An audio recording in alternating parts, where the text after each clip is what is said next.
오늘에게 주시는 하나님의 말씀은 에베소서 1장 22절과 23절의 말씀입니다. 우리 말씀을 찾으신 후에 우리 한 목소리로 하나님 말씀 같이 읽었으면 좋겠습니다. 찾으신 줄 믿고 우리 한 목소리로 하나님 말씀 같이 읽겠습니다. 또 만물을 그의 발 아래 복종하게 하시고 그를 만물 위에 교회의 머리로 삼으셨느니라. 교회는 그의 몸이시니 만물 안에서 만물을 충만하시게 하시는 이의 충만함이니라. 아멘. 할렐루야.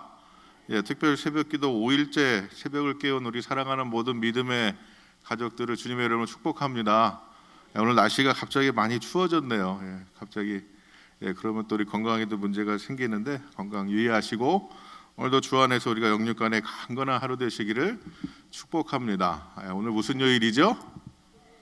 금요일. 금요일에는 저녁에 우리 예배가 있습니다. 또 함께 오셔서 함께 찬양하고 또 귀한 은혜 나누는 시간 될 수 있기를 바라고요. 교회에서 광고를 하나 드리겠습니다. 우리 11월 10일부터 12일까지 우리 파워하우스 뉴욕 지도자 컨퍼런스가 우리 교회에서 진행됩니다. 우리 세계에서 6개 대륙에서 150명의 손님들이 또 오시고 또 로컬과 이 지역에서 또 많은 목회자들이 함께 참여하실 건데요. 우리 발런티어들이 필요하시거든요. 공항에서 픽업도 해주셔야 되고 또 공항과 호텔에서 영접도 해주시고 또 여러 가지 안내하는 그런 일들에 우리 성도님들의 도움이 필요합니다. 우리 또 주일부터 우리가 이제 사인업을 할 텐데요. 미리 기도하시고 마음에 감동이 오시는 분들 시간 내셔서 함께 도와주시길 부탁드리고요.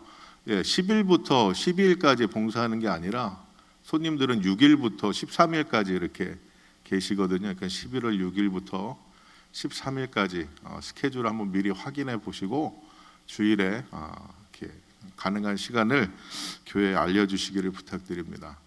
우리가 미국 가서 살다 보면 다 에피소드가 있잖아요, 그렇죠? 근데 제 친구가 한 얘기인데요. 처음에 미국에 와서 대부분 미국에 올 때 뭐 가구 같은 거를 다 싸갖고 오지가 않잖아요. 그래서 오면은 제일 우리가 적장한 가구가 아이키아에 가면 팔기 때문에 그 가구들을 많이 사게 됩니다. 그런데 거기 있는 가구들은 다 조립을 해야 되잖아요. 그래가지고 그 친구가요, 결혼하고 신혼 때 미국에 왔으니까 모든 세간을 다 아이키아로 장만을 했다고 그래요. 그래서 얼마나 밤마다 열심히 조립을 했는지 자기가 전문가 수준이 되었다고 그렇게 생각을 했다고 합니다. 그러다가 어느 날은 집에 좀 커다란 테이블 필요할 것 같아서 그 테이블을 아이키아에서 딱 사갖고 왔는데요. 이제 딱 봐도 알겠더래요. 어떻게 조립을 해야 될지. 그래서 딱 봐도 알겠게 아이키아 그 테이블을 열심히 조립했더니 아무리 조이고 맞춰도 이게 덜컹덜컹대고 다리가 흔들렸다는 거예요. 그래서 자기가 생각할 때 이거 분명히 불량이다. 그래서 그거를 아이키아에 갖고 와서 막 컴플레인을 했다고 합니다. 안 되는 용어로 야 니들은 이렇게 불량품을 파냐? 막 그랬더니 잠깐만 있어보라 그러더니 아이키아 직원이 설계도를 딱 갖고 오더니 그거를 딱 맞추는데요. 글쎄 그 커다란 테이블이 하나도 흔들리지 않고 딱 조립이 되더래요. 근데 문제는 이제 거기서부터 시작됐죠. 야 조립은 내가 해주지만 풀어갖고 집에 갖고 가는 건 네가 해야 돼. 그래서 그 수많은 사람들이 다니는 그 길 한복판에서 얼마나 튼튼하게 조여놨든지 잘 풀리지도 않아서 거의 한 2시간에 낑낑대면서 그 커다란 테이블을 다 풀어갖고 겨우겨우 집으로 갖고 왔다 그러면서 야 너는 꼭 설계도 잘 보고 맞추라고 그렇게 이야기를 해주더라고요. 그렇습니다. 뭐든지 다 원래 만들어진 그 설계도의 도면에 따라서 그것을 잘 만들게 되면은 모든 것들은 잘 이렇게 워킹을 하게 됩니다. 그리고 거기서 아주 기능을 잘 나타내게 되죠. 우리가 이번 주에 종교개혁 500주년을 맞이해서 우리가 우리 신앙생활 가운데 이 원래의 설계, 원래의 본질로부터 벗어난 부분들이 무엇이냐 라는 것을 우리가 뭐 한두 가지가 아니잖아요. 솔직히 6가지로 다 얘기할 수도 없고 수없이 많은 거지만 그래도 우리가 좀 이렇게 중요한 부분들에 대해 같이 우리가 원래의 모습을 한번 생각해 보자라는 이 특별 새벽 기도를 하고 있습니다. 우리가 참 귀에 여러 번 들으신 것처럼 종교개혁에는 세 개의 큰 구호가 있었잖아요. 오직 성경으로, 오직 믿음으로, 오직 은혜로. 근데 거기에 더해서 이 종교개혁의 중요한 모토 중에 하나가 아드 폰테스라는 본질로 돌아가자, 원형을 회복하자 라는 말이 바로 이 종교개혁의 의미였습니다. 우리가 개혁이라고 하니까 뭘 막 뒤집어 엎고 없는 것을 새롭게 만들고 그렇게 생각하기 쉬운데요. 종교개혁자들은 없는 거를 만든 게 아니었고 새롭게 무엇을 뒤집어 엎은 것이 아니라 원래 가졌던 모습이 무엇인지를 확인하고 글로 돌아가자. 그리고 원래 만들어졌던 그 모습대로 너무나 잘 아름답게 있었지만 그러나 거기에 사람의 생각이, 자기의 욕심이, 또한 자기를 사랑하는 이기심 때문에 변질된 모든 신앙의 요소들을 정말 하나님이 처음 만들었던 그 디자인 그대로 돌아가자. 그게 바로 종교개혁의 가장 중요한 의미였다는 사실입니다. 사랑하는 여러분, 우리가 이 종교개혁이라, 우리 신앙의 개혁이라고 하면 우리가 자꾸 윤리적인 것, 도덕적인 부분에 대해서 생각하기 쉬운데 이 종교개혁은 결코 윤리적이고 도덕적인 그런 모습이 아니라 우리도 우리의 원형이 무엇이었느냐. 또한 우리는 오늘 공동체, 특별히 믿음의 공동체에 대해 같이 이야기를 나눌 건데 이 믿음의 공동체의 원형, 원래 디자인도 어떤 것이었느냐, 그거를 한번 다시 확인해 보고자 합니다. 모르는 얘기가 아니라 잘 안 되고 되는 얘기.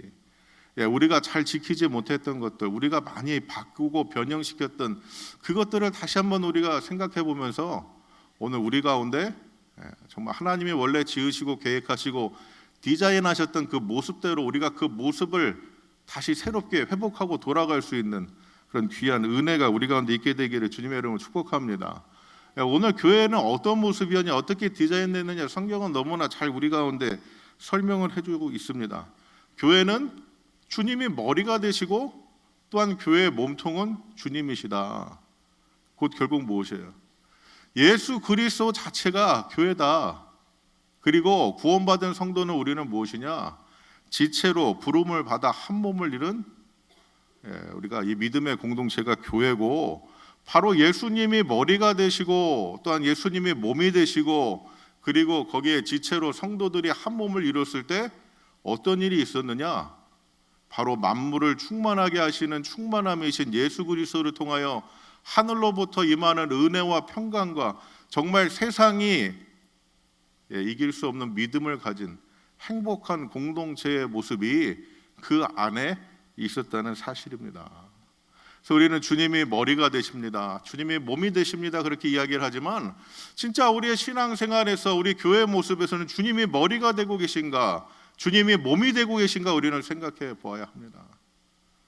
교회의 모습이요 참 많이 변화가 됐습니다. 우리가 아는 것처럼 주님이 머리가 되시고 주님이 몸이 되셔야 됨에도 불구하고 또 많은 부분 가운데서 내가 머리가 되고 어떻게 해요? 나의 유익이 몸통이 되고 또 자기를 사랑하는 것이 지체가 되어서 교회 안에 있다 보니까 얼마나 그 안에 갈등도 있고 그 안에 분쟁도 있고 다툼도 있고 원망도 있고 미움도 있어서 여러분 교회만 생각하시면 행복하세요? 오늘 일상 가운데 지치고 고단할 때 교회만 생각해도 위로가 되십니까? 우리는 그런 믿음을 꼭 지켜야만 합니다. 그게 없다면은요 진지하게 생각해 봐야 돼요. 진지하게. 오늘 말씀을 보면요 주님이 교회 머리 되신다고 이렇게 이야기합니다. 여러분 머리는 어떨 때 사용하세요? 모자 쓸 때 사용하십니까? 예. 머리는 모자 쓰라고 있는 것이 아니라 머리의 가장 중요한 기능은 무엇이에요? 생각하는 겁니다. 생각. 그래서 교회는요 주님의 머리, 주님이 교회의 머리가 되시기 때문에 교회도 어떻게 되게요? 주님의 생각, 주님의 생각. 그것이 교회를 이끌어가는 가장 핵심적인 생각과 관점이 되어야 한다는 사실이에요. 그렇다면 예수님은 어떻게 생각하셨을까? 예수님은 어떻게 우리를 바라보셨을까? 수없이 발견할 수도 있지만 간단하게 한 세 가지 정도를 생각해 보니까요 예수님은요 의사의 관점으로 우리를 바라보시더라고요. 마태복음 9장 21절의 말씀을 보니까요. 예수께서 이르시되 건강한 자에게는 의사가 쓸데없고 병든 자에게라야 쓸데있느니라. 예, 의사가 누구에게 필요하다고요? 예, 병든 사람들. 여러분 오늘 우리에게 예수님 필요하십니까? 예, 우리가 다 예수님 필요하시죠? 그럼 그것은 결국 무엇을 의미하는 거예요? 예, 우리도 다 병들었다는 겁니다. 예, 예전에 수업 시간에 학교에서 우리 윤리학을 가르치시던 선생님께서 모든 사람은 영혼의 박약 상태에 있다. 영혼의 박약이라는 게 무엇이에요? 부족함이 있다는 거죠. 결핍이 있다는 거죠. 온전하지 못하다는 거예요. 우리는 다 그런 존재들입니다. 우리가 다 교회 안에서 구원받은 성도가 되었지만 구원받은 성도가 되었어도 우리의 상태는 어떤 거예요? 다 연약한 그런 환자와 같은 것이 우리의 모습이에요. 근데 환자가 의사를 바라볼 때 어떻게 할까요? 저희 집에 작은 사람이 한 명 있습니다. 근데 그 사람이 얼마 전에 감기가 걸렸어요. 그런데 참 이 감기를 걸렸는데 얼마나 이렇게 침을 이렇게 손에 묻혀가지고 막 제 얼굴에 바르는지 모르겠어요. 이렇게. 그런데요, 제 생각에는요, 이 사람이 자그마하니까 바이러스도 작지 않을까. 그래서 그걸 무시를 했더니, 바이러스는 크더라고요. 그래서 작은 사람은 건강한데 막 엄마 아빠는 다 감기가 걸려가지고 한동안 고생했던 적이 있는데, 아무리 바이러스 덩어리인 것 같고 와서 막 침을 막 붙여도 이놈아 저리 가. 그렇게 말하는 사람이 없는 것처럼. 의사 되시고 정말 우리의 아버지 되시는 하나님의 우리를 바라볼 때도 어떻게 하겠어요? 야, 이 죄악 덩어리들아, 이 바이러스 덩어리들아, 그렇게 보시겠습니까?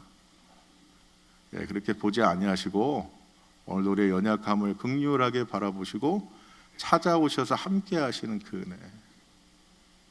사랑하는 여러분, 교회는 바로 그런 생각과 마음과 믿음으로 영혼을 바라보는 곳이 되어야 합니다. 우리가 다 무엇이라고요?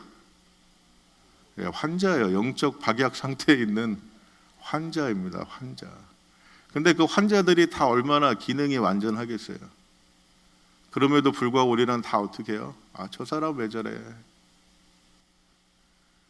그런데요, 나도 환자고 너도 환자고 그때 어떤 은혜가 임하죠? 동병상련의 은혜가 임하는 거 아니겠습니까? 우리는 서로 그렇게 바라봐 주어야 될 줄로 믿습니다. 그것이 바로 주님이 머리 되신 교회의 모습이에요. 예수님은요 결코 의인을 위하여 오신 것이 아니라 죄인을 위하여 오신 것이고, 예수님은 건강한 사람을 위해 온 것이 아니라 병든 자를 위해서 오신 것이라고 말씀하시고, 그리고 오늘도 우리가 예수님이 필요하고 그 주님에 의해 우리가 부름을 받았다는 그 사실도 우리는 그런 부족한 사람들이라는 거예요. 곤고한 영혼들이라는 겁니다. 깨어진 심령이고요. 누가 누구를 완전하지 못하다고 탓할 수 있는 사람들이 아무도 없고요. 오히려 우리는 서로의 부족함으로 서로를 불쌍하게 바라봐 줄 수 있는 주님의 마음이 바로 교회 안에 있어야만 한다는 사실입니다. 여러분, 우리가 주님이 우리를 보시듯이 우리도 서로 그렇게 바라볼 수 있는 귀한 은혜 있게 되기를 주님의 이름으로 축복합니다. 또한 예수님은 어떻게 하셨어요? 목자의 관점으로 우리를 바라보셨다는 거예요. 예수님은 수없이 말씀하시잖아요. 나는 선한 목자다. 근데 그 목자가 한 일은 무엇이었습니까? 많은 것들을 바라본 것이 아니라 그 목자는 연약한 부분을 바라보았고, 소외된 부분을 바라보고, 어떻게 보면은 관심받지 못하는 소수의 더 많은 신경을 썼던 것이 선한 목자의 모습이었습니다. 그래서 예수님이 말씀하신 비유가 무엇이에요? 양이 100마리가 있는데 그 중에 한 마리를 잃어버린 목자가 어떻게 했느냐? 여러분, 그 한 마리 양이 어떻게 했을까요? 똑똑했을까요? 똑똑했으면 길 잃어버렸겠습니까? 좀 어리했겠죠. 그래서 길 잃어버리고 방황했지만 우리는 어떻게 해요? 똑똑하고 잘난 다수에게 더 많은 관심이 있는 것 같았지만 주님의 마음은 그렇지 아니했다는 거예요. 많고 적음에 주님의 관심이 있는 것이 아니라 주님의 관심은 연약하고 부족한 자들, 길 잃어버리고 방황하는 그 인생, 의인이라고 생각하는 죄인이 아니라 죄인에 대해 관심이 많으셨어요. 그렇다면 우리도 어떻게 해야 될까요? 유명하고 힘이 있고 부유하고 능력이 있는 사람, 그 사람들에게만 우리가 관심을 갖고 함께 교제를 하고 우리가 서로를 인정할 것이 아니라, 오늘도 우리 가운데 정말 방황하고 길 잃어버리고 낙심하고 쓰러져서 스스로 일어날 수 없는 그 사람들에 대해서도 우리가 관심을 갖고 정말 그들을 우리가 섬겨주고 일으켜줄 수 있는, 바로 그것이 믿음의 공동체, 교회의 모습이었다는 사실입니다.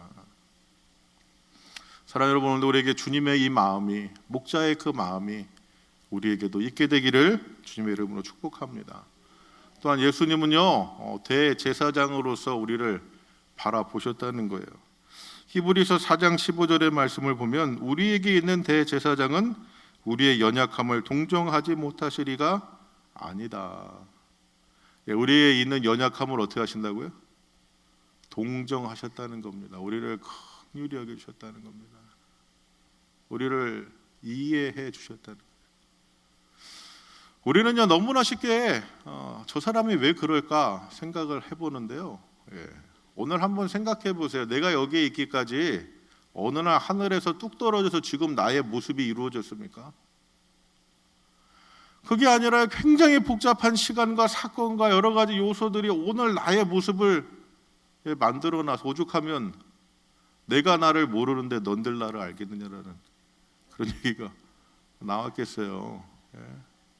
그런데 우리는 얼마나 자기의 이해의 칼을 들고 서로를 난도질하고 있는지 몰라요. 이해할 수 없다고. 저도 그 딜레마에 빠져서 한동안 너무 힘들었던 때가 있어요. 그런데 그 순간 얻은 결론이 있습니다. 이해가 안 되면 인정이라도 하자.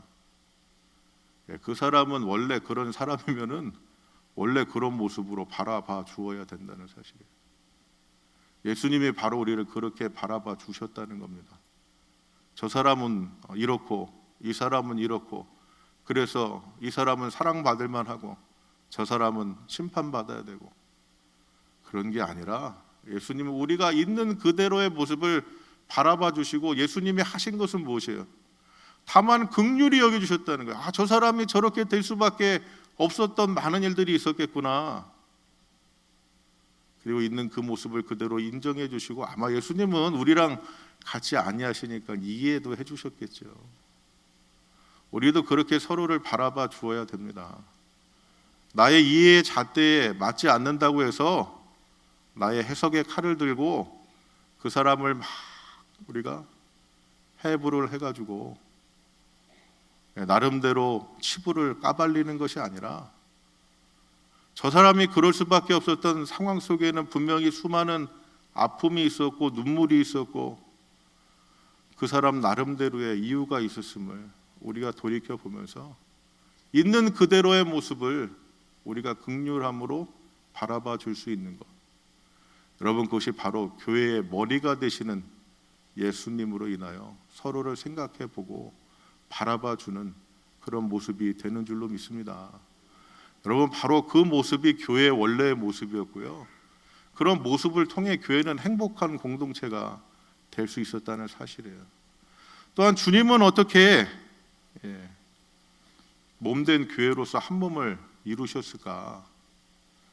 주님은 그 몸을 깨뜨리셔서 우리를 구원해 주셨는데, 그러기 위해서 주님이 하셨던 일이 무엇일까 곰곰이 생각해 보니까요, 예수님은 우리를 용서해 주셨다는 거예요. 우리가 의인이었기 때문에 예수님이 우리를 받아주신 것이 아니라, 로마서 5장 8절의 말씀에 뭐라고 그래요? 우리가 아직 죄인이었을 때, 우리가 언제요? 죄인이었을 때 우리를, 예수님은 우리를 용서하심으로 우리와 한 몸이 되시고, 예수님이 친히 하나님과 우리 사이에 막힌 담을 육체로 허시고 화목제물이 되셔서 우리가 주님 앞에 나아가 하나님과 연합하여 살아갈 수 있는 하나님의 자녀들이 되게 하셨습니다. 여러분, 그런데 그 하나님과 연합하여 살아가는 그 놀라운 은혜, 용서의 그 귀하고 복된 축복의 은혜를 누가 누리느냐? 마태복음 6장 12절의 말씀은 주기도문의 말씀인데요, 주기도문의 말씀을 한번 가만히 생각해 보면 뭐라 그래요? 누가 이 사죄의 은총과 은혜를 누리며 그 안에 회복의 귀하고 복된 놀라운 하나님의 그 만지심을 경험하게 되느냐? 주기도문 다들 기억하시죠? 우리가 우리에게 죄 지은 자를 사하여 준 것 같이 우리의 죄를 사하여 주옵시고. 주님은 우리를 용서하심으로 우리와 주님이 한 몸을 이루는 귀하고 복된 믿음의 공동체를 이루어 주셨던 것처럼 우리도 그 주님과 연합하여 정말 주님의 은혜가 충만한 행복의 공동체를 이루기 위해서 우리 가운데 먼저 요청되는 것은 무엇이냐? 용서를 해야 된다는 사실이에요. 우리가 우리에게 죄 지은 자를 사하여 준 것 같이 우리의 죄를 사하여 주옵시고. 우리가 행복한 교회 생활을 하지 못하는 중요한 이유 중에 하나는 무엇이에요? 사람 때문입니다. 그렇죠? 우리가 건강한 교회, 우리가 든든한 교회, 우리가 세우지 못하는 중요한 이유 중에 하나는 무엇이에요? 사람 때문이에요. 오늘 우리 마음속에도 그 사람들이 다 계시죠? 우리가 진짜 행복한 믿음의 공동체로, 우리가 행복한 신앙생활로 거듭나기 위해서는 우리가 하나님의 사죄의 은혜를 받고 우리가 변화되어 회복되기 위해서는 먼저 우리가 용서할 수 있는 귀한 은혜가 있어야 된다는 사실입니다. 오늘 이 아침에 그 사람들을 let them go, 한 명은 아니시죠? 다 떠나보게 되시기를 주님의 이름으로 축복합니다. 예수님 뭐라고 말씀하세요? 70번씩 7번, 7번씩 70번이라도 용서해줘라. 우리는 너무나 그것을 어떤 윤리적인 도덕적인 것으로 생각하기 쉽지만요, 그게 아니라 예수님은요 무엇이에요? 그런 용서하지 못하는 미움과 아픔으로 인해서 우리의 인생이, 우리 저번에 백동조 목사님한테 좋은 표현 배웠는데 짱아찌가 되지 말라고 우리 가운데 그런 귀한 은혜를, 도전을 주신 거예요. 은혜를 향한 무한 도전. 어떤 우리가 의로움을 나타내기 위한 모습이 아니라 우리 자신을 위해, 우리가 행복한 공동체가 되고 행복한 믿음의 사람들이 되게 하기 위해서 주님은 보내라고 우리 가운데 얘기를 하셔요. 아무리 붙잡고 있들 뭐 하겠습니까?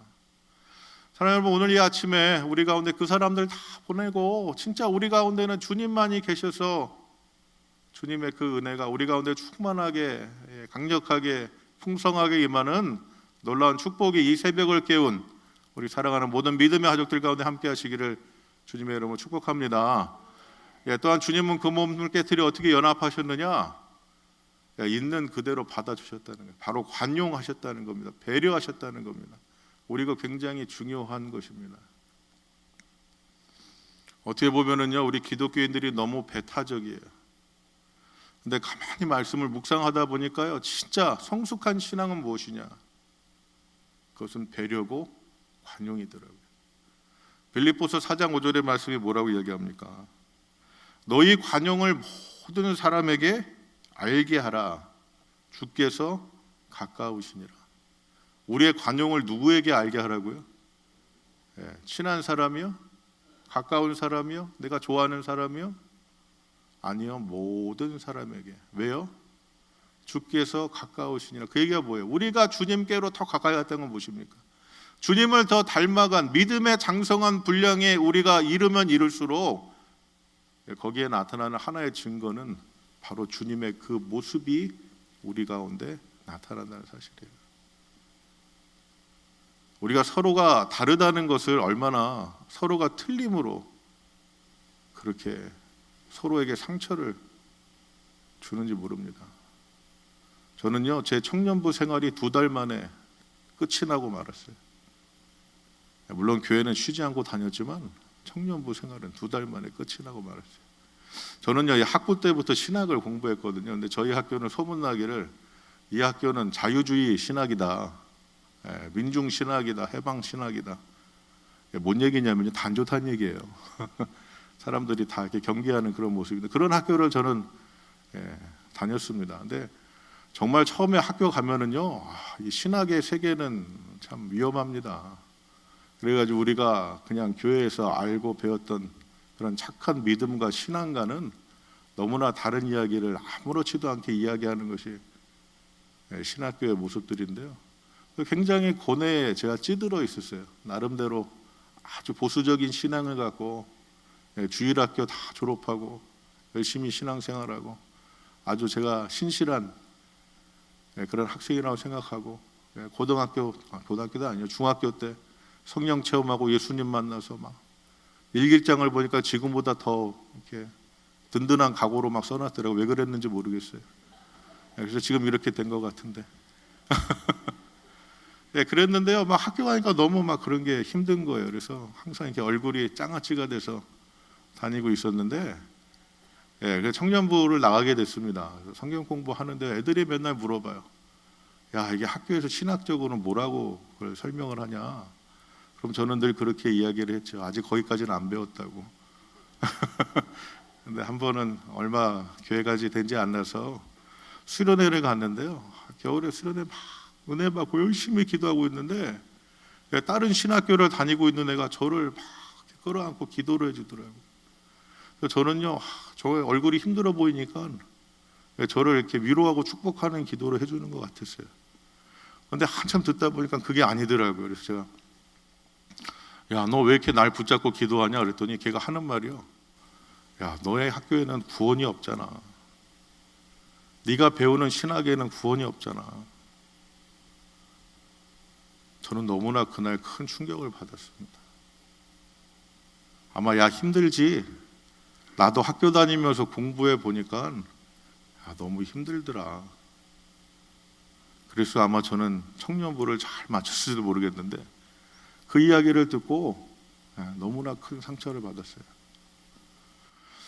오늘도 교회 안에서 우리 그런 모습 너무나 많이 있지 않습니까? 나랑 다르다는 것 때문에 넌 틀렸어, 넌 잘못됐어.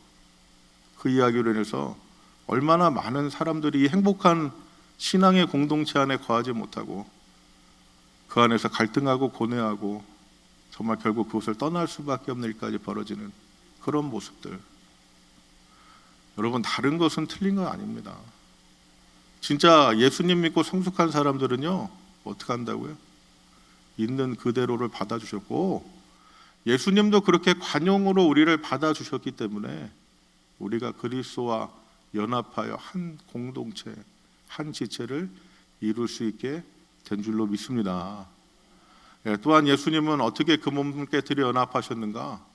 오래 참아주셨다는 거예요. 오래 참아주셨다는 거예요. 우리가 구원받고 변화될 때까지 주님은 오래 참아주셨다는 겁니다. 베드로후서 3장 8절의 말씀에 뭐라고 합니까? 사랑하는 자들아, 주께는 하루가 천년 같고 천년이 하루 같은 이 한 가지를 잊지 말아라. 주님이 왜 이렇게 천년같이, 하루를 천년같이, 천년을 하루같이 오래 참고 기다리셨을까요? 그것은 모든 영혼이 다 구원받기 원하셨기 때문에. 그래서요, 예수님이 머리가 되시고 예수님이 몸이 되셨던 그 교회, 그 모습을 통해 예수님은 영혼들을 그렇게 긍휼히 여겨주시고 불쌍히 여겨주시고, 그렇게 예수님께서는 긍휼하심으로 바라봐 주시고, 그렇기 때문에 그 몸 깨트리 용서하시고 관용으로 받아주시고 오래 참음으로 견뎌주시고, 그래서 세상이 줄 수 없는 기쁨과 은혜와 평강이 임하는 그런 놀라운 믿음의 공동체를 만들어 주셨습니다. 여러분, 이것이 바로 교회의 모습이었어요. 그리고 바로 그 교회의 첫 모델이었던 초대교회의 모습은 어떻겠습니까? 오늘 우리 아침에 이렇게 교회 온다고 누가 쫓아와서 잡아가지는 않았잖아요. 그런데 초대교회 성도들은요, 예수님 믿는 것이 발각되면 잡혀갔잖아요. 그들은 목숨을 걸고 예수님을 믿었잖아요. 오죽하면 지하 동굴 무덤에서 신앙을 지키기 위해 공동체 생활까지도 했겠습니까? 우리 그런 생활은 안 하잖아요. 근데 오히려 보니까요, 그들의 모습이 더 행복했더라고요. 왜 그랬을까요? 그것은 원래의 모습을 간직한 교회였기 때문입니다. 우리에게도 오늘 행복한 믿음의 공동체로의 회귀, 우리의 신앙생활의 행복한 공동체로의 회복, 거기는 무엇인가 새로운 것을 만듦으로부터 시작되는 것이 아니라 원래의 교회의 모습으로 디자인되었고 설계되었던 그 모습을, 주님이 머리 되신 그 자리에 나의 생각이 머리 되고 주님이 몸이 되신 그 자리에 정말 나의 유익과 만족이라는 것이 몸이 되어서 다 왜곡되어 버리고 변질되어 버린 이 교회의 모습을 다시 원래의 모습으로 돌이키는 그 방법밖에 없다는 사실이에요. 우리는 교회가 왜 그래? 왜 이렇게 신선하지가 않아? 행복하지가 않아? 그렇게 쉽게 이야기들을 하는데요, 여러분, 비결은 다른 것이 없습니다. 원래의 모습으로 돌아가서 우리가 처음 세워진 그 교회의 아름다운 모습, 정말 세상이 이길 수 없고 정말 세상이 삼킬 수 없었던 그 행복한 공동체의 모습, 주님이 머리 되고 몸이 되고 우리는 어떻게 돼요? 지체가 돼요. 그래서 세 번째, 우리가 지체가 돼서 어떻게 돼야 돼요? 서로 사랑할 수 있는. 여러분, 이렇게 새끼 발가락이 우리 몸에 붙어 있는데 큽니까 작습니까? 저는 배가 나와서 잘 보이지도 않아요, 어떨 때는. 그런데 이 새끼 발가락을 망치로 빵 때리면 어떻게 해요? 새끼 발가락만 아프죠? 아니죠. 머리가 쭉빛 서는 거 아니겠습니까? 머리가 쭉빛 설 정도로 아픈 것이 바로 우리의 모습이에요. 그렇기 때문에 어떻게 해요? 작은 부분도 서로 사랑하고, 그래서 서로 한 지체로 우리가 서로 사랑하는 이 귀한 믿음의 공동체를 이루어가는 놀라운 은혜가 우리 가운데 있어야 됩니다. 자, 에베소서 4장 2절에서 3절까지 말씀을 보면은요, 그래서 모든 겸손과 온유로 하고 오래 참음으로 사랑 가운데 서로 용납하고 평안에 매는 줄로 성령이 하나 되게 하신 것을 힘써 지키라. 할렐루야. 우리가 그래서 진짜 여러분, 교회는 행복한 공동체입니다. 그리고 그 행복한 공동체, 예수님이 머리 되시고 몸 되신 교회의 원형을 간직한 그 교회를 우리가 이루어가며 우리가 거기에 붙어 있으면 우리도 그 행복이 만물을 충만하게 하시는 충만한 이의 충만함으로 우리 가운데 임하게 되는 줄로 믿습니다. 그러기 위해서 우리 가운데 필요한 게 무엇이라고요? 겸손과 온유함으로, 사랑과 서로 용납함으로, 그리고 성령으로 하나면은 이 놀라운 은혜를 우리는 굳게 붙잡아야 될 줄로 믿습니다. 얼마 전에 한 장로님이 그런 말씀을 하시더라고요. 목사님, 내가 이 교회에 세워졌을 때 처음부터 왔었는데 그때 사는 게 얼마나 힘들었는지 모른다고. 그런데 그런 힘든 시간 속에 교회가 정말 은혜가 넘치고 부흥하고 성장하는 그 모습을 볼 때 내 마음속에 한량없는 은혜와 기쁨과 용기가 생겨서 그곳으로 그 모든 것들을 다 이겨낼 수 있고 오늘까지 올 수 있었다는 그 장로님의 짧은 말씀을 통해 정말 교회가 얼마나 우리 가운데 소중하고 보배롭고 너무나 귀중한 것인가 다시 한번 생각해 보게 되었습니다. 여러분, 우리 삶 속에서도 분명 교회는 이렇게 중요한 역할을 감당하고 있습니다. 여러분, 우리가 이 귀한 주님의 몸된 교회를 우리가 그렇게 아름답게 이루어감으로 오늘도 이 교회를 통해 몸 되신 주님을 통해 오늘도 우리 가운데 한량없는 은혜와 평강과 놀라운 하나님 나라 행복을 주기 원하시는 아버지의 귀하고 복된 이 놀라운 소망을 오늘도 우리가 발견하고 체험하고 우리 삶 속에 굳게 붙잡는 은혜 있게 되기를 주님의 이름으로 간절히 축복합니다. 오스왈도 챔버스 목사님은 그런 말씀을 하셨더라고요. 공동체를 섬긴다는 것은 다른 사람들의 삶이 그리스도의 분량까지 함께 자라나도록 서로 돕는 것이다. 남의 실수를 찾아 비판하는 독단주의에 물들지 말고 다른 사람들이 나를 딛고 올라서도록 디딤돌의 역할을 감당하라. 여러분, 우리가 그 디딤돌의 역할을 감당할 수 있는 귀한 은혜 있게 되기를 주의 이름으로 축복합니다. 여러분, 변화가 가장 빨리 시작되는 것은 어디일까요? 변화가 가장 빨리 시작되는 것은 내 자신입니다. 주저하지 마시고 미루지 마시고 오늘부터 우리가 그리스도 예수를 본받아 닮아감으로 나부터 변화되어 우리가 이 공동체의 디딤돌이 되는, 걸림돌이 아니고 거침돌이 아니고 정말 행복한 공동체로 회복되고 회귀되는 이 귀한 일들 가운데 우리가 오늘도 디딤돌이 되는 이 놀라운 은혜와 축복을 우리가 다시 새롭게 붙잡는 놀라운 귀한 은혜가 이 새벽을 깨운 우리 사랑하는 모든 믿음의 가족들의 삶으로부터 오늘 시작될 수 있게 되기를 주님의 이름으로 간절히 축복합니다. 기도하겠습니다.